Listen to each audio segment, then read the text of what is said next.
Fica em mim, eu em vós hei de ficar.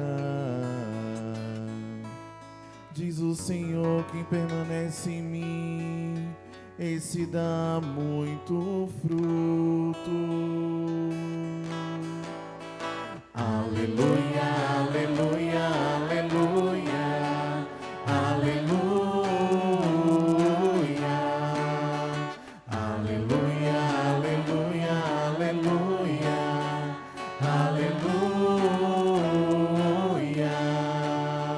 aleluia, aleluia, aleluia, aleluia.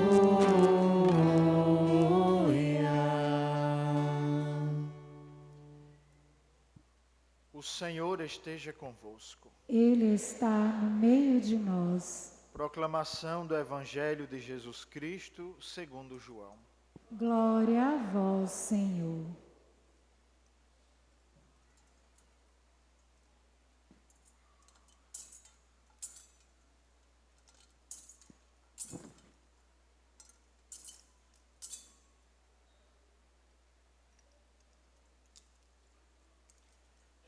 Naquele tempo, disse Jesus a seus discípulos: Eu sou a videira verdadeira, e meu Pai é o agricultor. Todo ramo que em mim não dá fruto, Ele o corta. E todo ramo que dá fruto, Ele o limpa, para que dê mais fruto ainda. Vós já estáis limpos, por causa da palavra que eu vos falei. Permanecei em mim, e eu permanecerei em vós. Como o ramo não pode dar fruto por si mesmo, se não permanecer na videira, assim também vós não podereis dar fruto, se não permanecerdes em mim. Eu sou a videira, e vós os ramos. Aquele que permaneceu em mim e eu nele, esse produz muito fruto, porque sem mim nada podeis fazer. Quem não permanecer em mim, será lançado fora como ramo e secará. Tais ramos são recolhidos, lançados no fogo e queimados. Se permanecerdes em mim, e minhas palavras permanecerem em vós, pedi o que quiserdes e vos será dado. Nisto meu Pai é glorificado, que deis muito fruto e vos torneis meus discípulos. Palavra da salvação. Glória a vós, Senhor.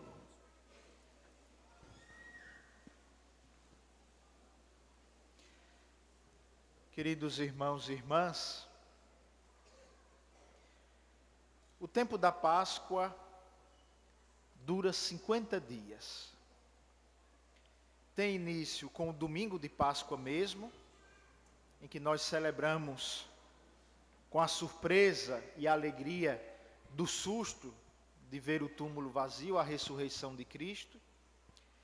E se estende até a festa de Pentecostes, a solenidade de Pentecostes. E não por acaso. Não é por acaso que a festa de Pentecostes conclui o tempo pascal. Essa conclusão se dá precisamente porque Cristo e a igreja já recordar-nos que a Páscoa aconteceu para que nós tivéssemos o Espírito Santo em nós. E isso é a salvação.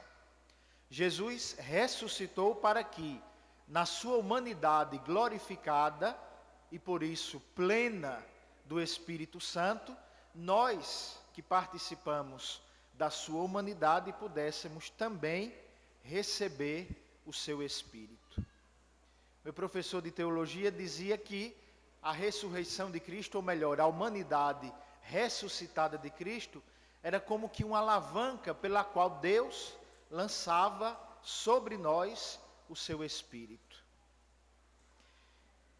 E eu chamo a atenção para esse fato no início desta homilia, porque à medida em que vamos aproximando-nos da conclusão do tempo pascal, nós já estamos hoje no 5º domingo da Páscoa, a liturgia de hoje já nos dá, e deseja justamente isso, a oportunidade de contemplarmos o que significa termos o Espírito Santo de Deus em nós.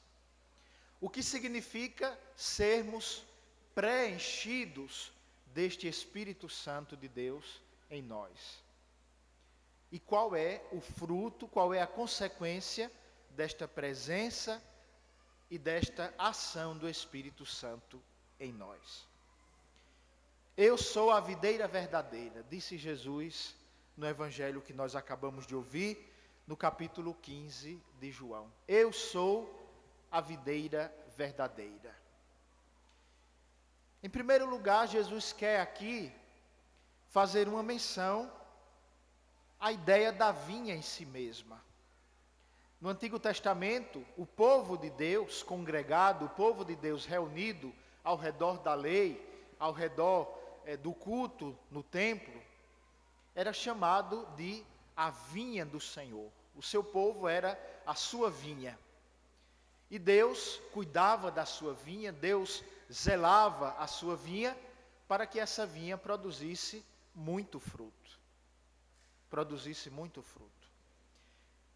E à medida em que o tempo vai passando, em que o povo de Deus do Antigo Testamento deveria se aprofundar nesta experiência de ser a vinha do Senhor, cuidada por Ele, zelada por Ele, o povo de Deus acabou se esquecendo disso. Acabou esquecendo que esta vinha não era propriedade deles próprios, mas era propriedade de Deus. Aquele que é, como recorda Jesus no Evangelho de hoje, o agricultor. Eu sou o agricultor, meu pai é o agricultor.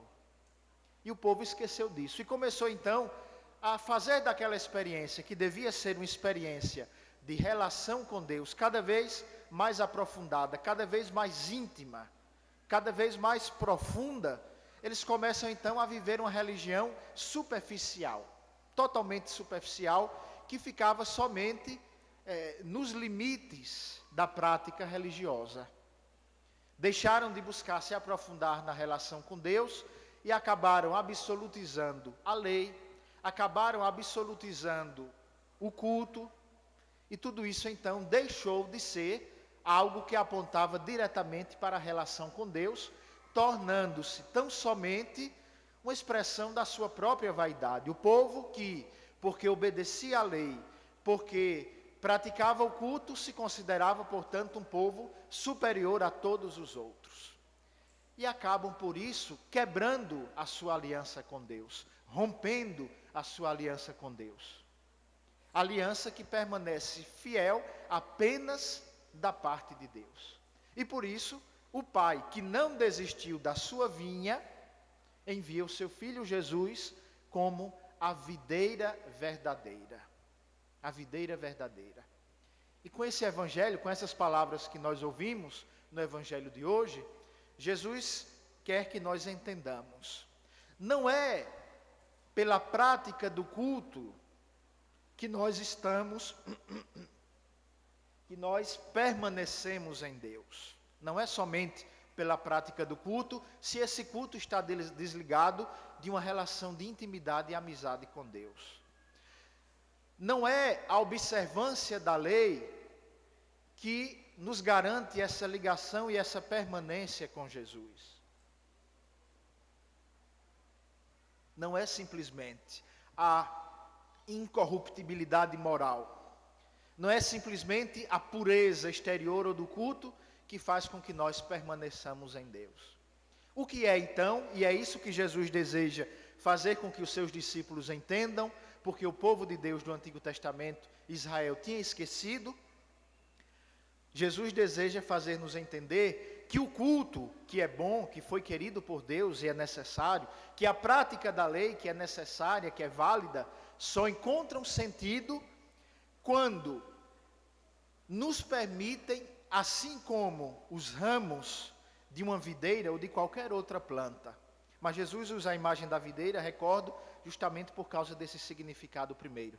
Mas os ramos, as folhas, as flores da videira e de qualquer outra planta, de qualquer outra árvore, frutífera ou não, só tem vida e só podem, no caso de árvores frutíferas, produzir fruto se recebem a seiva, o princípio vital que nos vem da planta, e não isoladamente. Ou seja, a prática da lei, o culto que nós praticamos, a observância dos mandamentos, só nos permitirão permanecer em Deus, relacionarmos-nos de verdade, autenticamente com Ele, se o Espírito de Deus mesmo, através do Cristo ressuscitado, como eu recordava no início, habita em cada um de nós. É este Espírito o princípio vital que realiza os grandes feitos da salvação. Não é, podemos assim dizer, para entender melhor, não é tanto o que nós fazemos que importa, que interessa, porque o que nós fazemos é insignificante, mas é o que Deus faz em nós, através da presença do seu Espírito, através da ação salvadora do seu Espírito, que pode produzir então frutos de salvação, frutos que permanecem para sempre, frutos saudáveis, que não murcham, que não apodrecem e que, portanto, podem ser uma expressão do amor de Deus manifestado em Jesus, que nos salvou e nos deu como fruto primeiro e mais importante a salvação, a presença do seu Espírito Santo. A palavra de Deus que nos foi proclamada hoje nos faz entender também um segundo aspecto dessa união, dessa permanência em Cristo e por Cristo em Deus. Se é verdade que não depende da observância da lei o nosso permanecer em Cristo, se é verdade que não depende do culto ou dos nossos atos de piedade ou das práticas que realizamos isoladamente ou superficialmente, que depende a nossa permanência em Deus, mas da presença do seu Espírito que age em nós e através de nós, é verdade também que esta ação pode ser contemplada, ou os frutos dessa ação do Espírito, por aquilo que nos diz São João, na segunda leitura de hoje da sua primeira carta. Nós permanecemos em Deus, e isso pode ser visto em nossa vida, se nós amamos uns aos outros. E por quê? Porque assim, unidos a Cristo, como ramos unidos a uma videira, nós todos somos parte de um corpo. Nós somos parte de uma totalidade, que é a videira, que é o corpo místico de Cristo, a igreja. Por isso, não existe permanência em Cristo, não existe vida do Espírito verdadeiramente em cada um de nós, quando nós temos a impressão, ou mais do que impressão, a ilusão de que podemos viver uma fé cristã isoladamente. Não existe fé cristã isoladamente. Não existe a minha fé. Não existe o meu Cristo. Não existe a minha graça. Não existe. Na igreja cristã, católica, recebida de Cristo e dos apóstolos, cuja fé nós recebemos de Cristo e dos apóstolos, não existe o eu. Existe sempre o nós. E Jesus nos ensina isso muito bem quando nos ensina a rezar o Pai Nosso, e no Pai Nosso nos entrega o modelo perfeito de toda oração. Na religião cristã, na fé cristã, na igreja de Cristo e dos apóstolos, não existe o eu e Cristo. Existe o nós como parte de um corpo místico, como ramos de uma mesma videira, que juntos, como irmãos e irmãs, elevamos ao Senhor a nossa oração comum. Oração comum que é feita sempre, mesmo que eu esteja em alguma circunstância rezando sozinho, mas é sempre oração da igreja. Oração comum que é uma oração em que eu posso até apresentar a Deus as minhas necessidades, em que eu posso apresentar a Deus a minha interioridade, a minha experiência de fé pessoal, mas sempre situada do todo da comunidade de fé que é a igreja, que é o corpo místico de Cristo, videira verdadeira.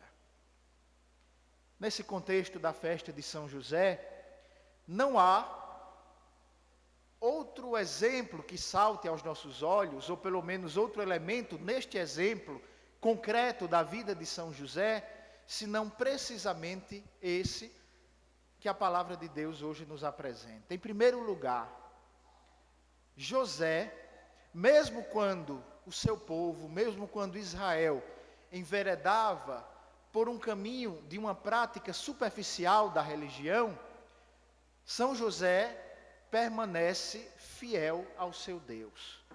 São José cultiva através da oração e através da oração silenciosa, já que estamos falando nesta festa de São José como o homem do silêncio, neste silêncio, São José buscava preencher-se de Deus para que a sua relação com Deus não fosse superficial, não fosse uma religião, não fosse uma relação que se limitava ao culto, que se limitava a determinadas práticas da lei, mas a sua existência.